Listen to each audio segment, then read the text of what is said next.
தமிழ் சொந்தங்களே, அன்னதானம் வடை பாயசத்தோட ஆதரவற்ற முதியோர்களுக்கு 60 நபர்களுக்கு அன்னதானம் வழங்கப்பட்டது. ஈதல் பசி தீர்ப்போம் அறக்கட்டளை திருவாரூர் மாவட்டம் 365 நாளும் இந்த அன்னதானம் வழங்கப்படுகிறது.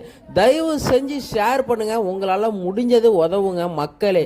நம்ம புளிசோறோ தயிர் சோறோ கொடுக்கல, பார்த்தீங்கன்னா 365 நாளும் சாம்பார் ரசம் கூட்டு பொரியலோட தான். இன்னைக்கு இந்த 60 பேருக்கும் வடை பாயசத்தோட யார் அன்னதானம் வழங்கியிருக்காங்கன்னு பார்ப்போம் மக்களே.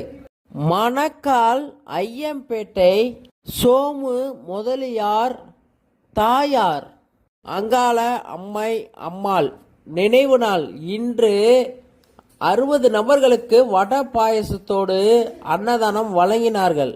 அம்மாவோட குடும்பத்தினர் தான் இன்னைக்கு அம்மாவோட நினைவு நாளுக்கு இத்தனை பேருக்கு அன்னதானம் வழங்கியிருக்காங்க.